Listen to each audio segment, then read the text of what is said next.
Today's video is brought to you by a box. What's inside the box, you may ask? Well, a bag. What's inside the bag, you may ask? CDs, you idiot.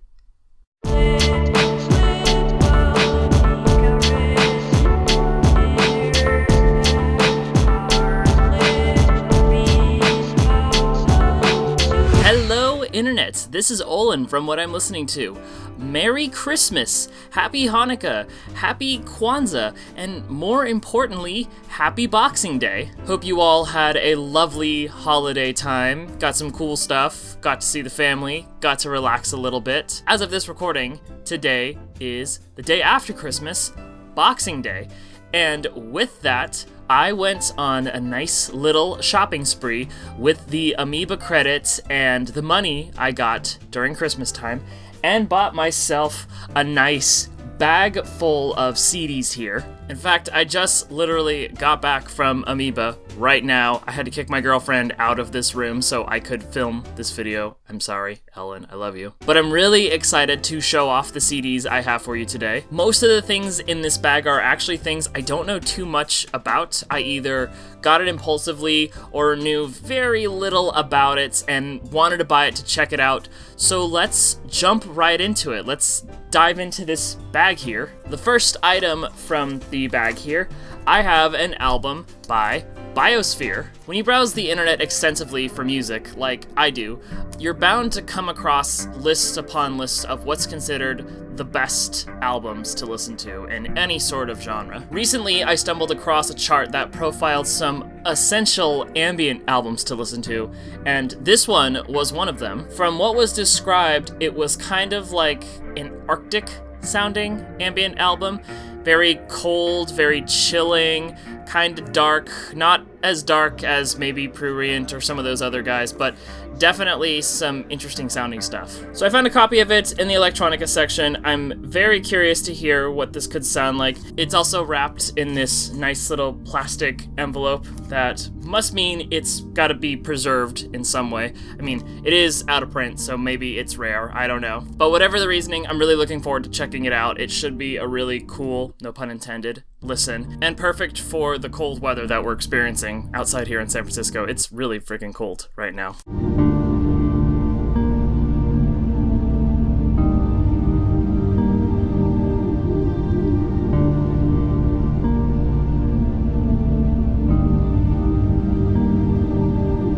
The next item I have from the bag here, I have 801 Live. I partially have to thank my coworker Sam for showing this to me, and I don't even really think he knows about this album, but it's his doing that actually made me discover it. What I mean by that is, whenever he and I close the shop that we work at together, he always ends up putting on Magma radio or some kind of old progressive rock radio station.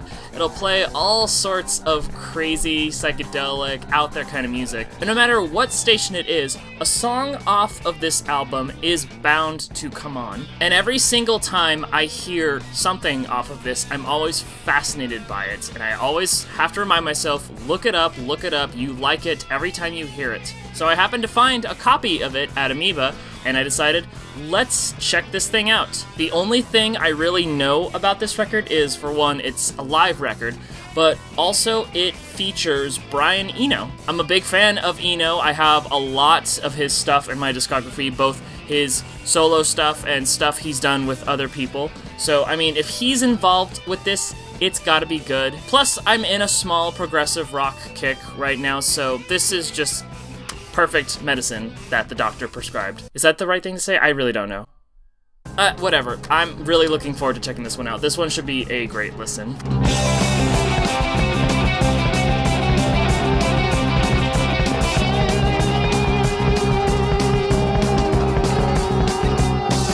The next item from the bag here.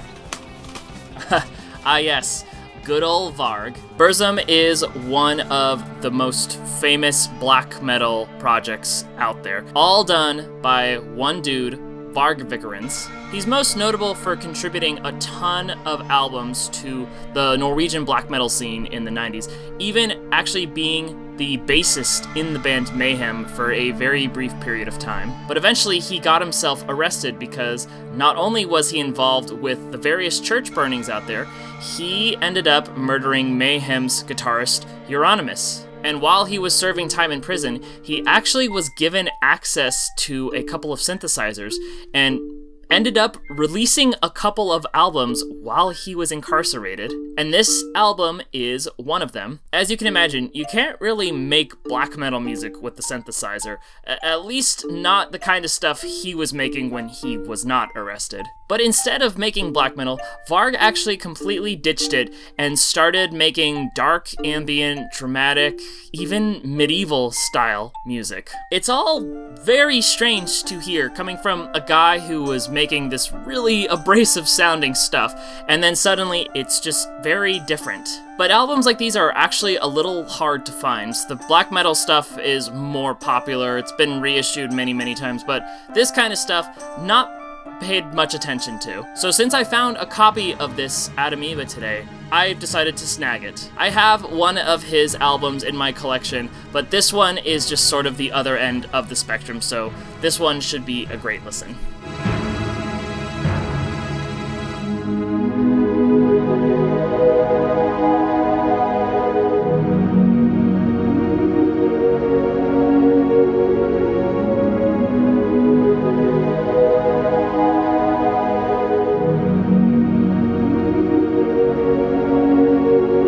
Next item from the bag here, if I can get this to cooperate, that would be great. Yes, more dark ambient music. I have an album by, I don't even know the name of the guy off this album. What's this called? Matheus Grasso. Grasso. I'm so sorry if I've mispronounced your name. As you can imagine, at Amoeba, I peruse the experimental section like crazy. I picked up a couple things, which I will eventually talk about here, but this was one of them. I don't know anything about this album. I don't know anything about the artist, but I love the cover. I love how it's packaged, and I even sampled this a little bit while walking around the store, and I love how it sounds. The cover basically says it all. It's music inspired by outer space. Spooky drone ambient music. It's essentially stuff that I'm a total sucker for. So I decided to buy it to see what else might live on here. I'm really looking forward to checking it out. It's albums like these that make exploring the experimental section so much fun. You never know what you're gonna find. You could find the coolest album cover that contains the coolest sounding material ever. You could find something that is just so out there that you don't know whether or not you like it or hate it. You find all kinds of great stuff, so I explore that section to death just for finding gems like this. So very looking forward to checking this one out. And even if I don't like it, I got something with a really cool spacey cover.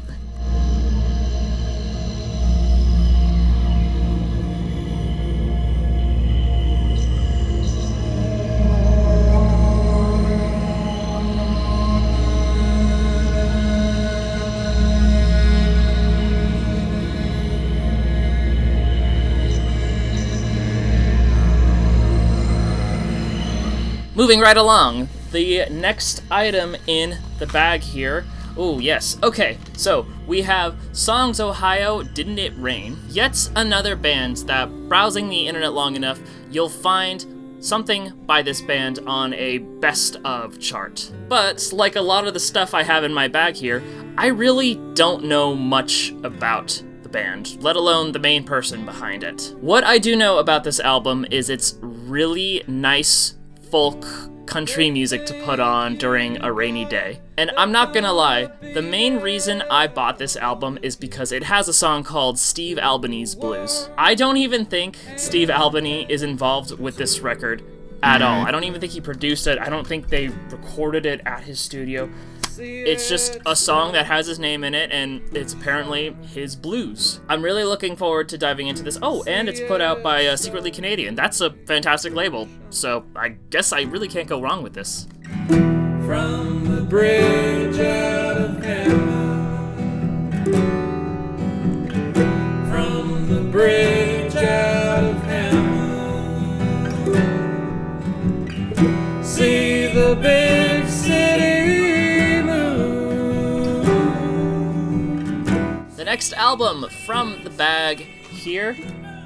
Okay, more folk music, and this one might be kind of a curveball. I have Seals and Crofts' Summer Breeze. Seemingly out of nowhere, the title track, Summer Breeze, just popped in my head one day, and it made me realize how great of a song it actually is. Sure, it might be overplayed for some of you, especially since it's classic rock from the 70s, but I think it's a phenomenal song. It's definitely one of my favorites from that era. And on a whim, I decided to sample some of the stuff off the album that the song came from, and found that I actually kind of liked what it sounded like. Soft rock, folky sounding stuff, maybe with a hint of country to it.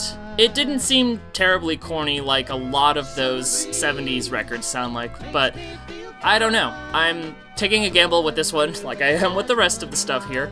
I think it should be a fun listen, and if all else fails, I'm just gonna give this one to my dad. Summer breeze makes me feel fine, blowing through the jasmine in my mind.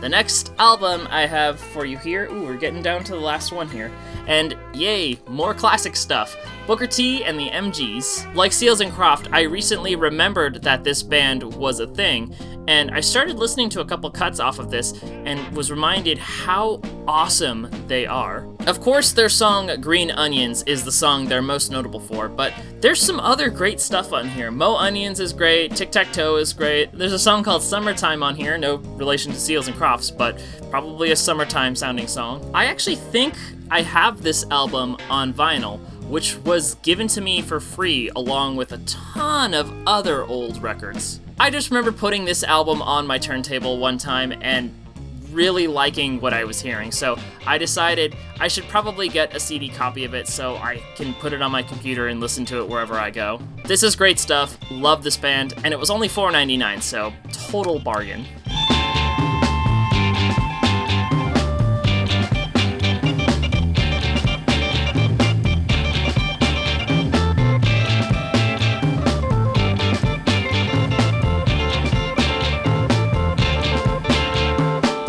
Down to the end here.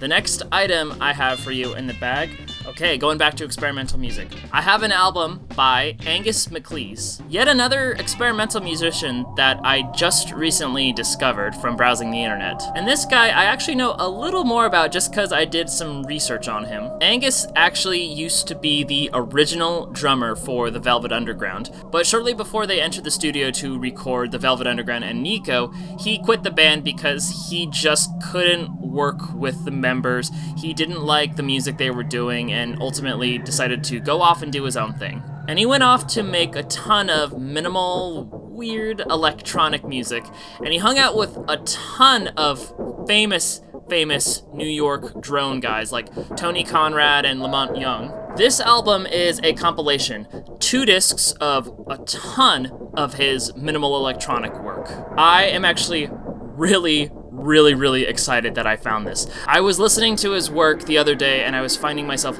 loving it to bits. This has so much material on it. I am so looking forward to diving into this and hearing what else is here. This should be a wonderful listen, so thank you so much, Amoeba, for having this in your shop today.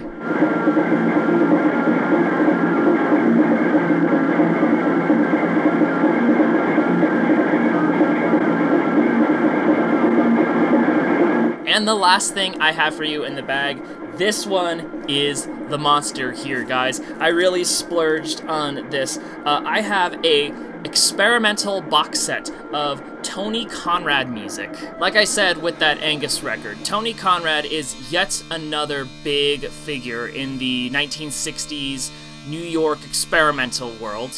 But unlike Angus, he didn't really fiddle with electronics.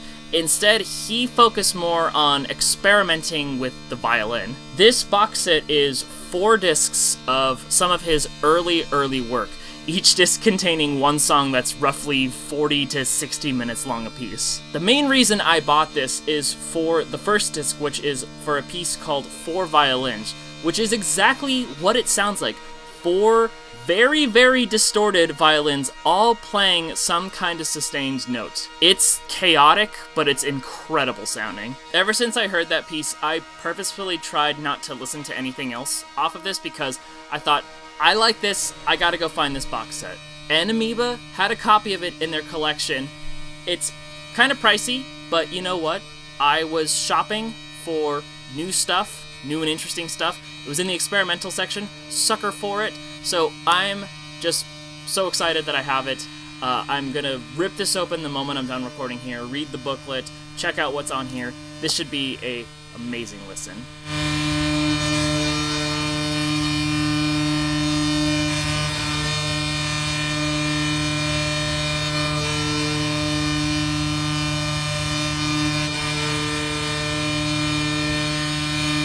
Alrighty then, Internet, that does it for me. My camera is almost out of battery, so I better make this quick, close it off soon. If you have any bands or albums you want me to check out, maybe experimental stuff, maybe soft rock stuff, I don't know, leave a comment down below. If I like it, maybe I'll include it in another video. And if you like this video, be sure to hit that subscribe button. It'll show me the support and I'll love your face for it. And while you're doing that, go ahead and follow me on Instagram for even more music. I post a new album on there every so often, talk a little bit about it, and it gives you a bit of an insight of what else is in my collection. So, thank you all very much for watching this video.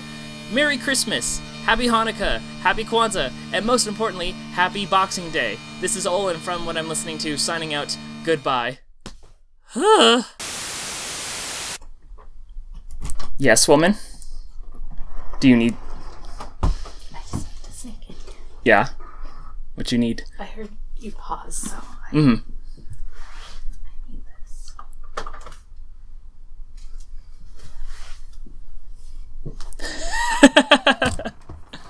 You know that's going in the video.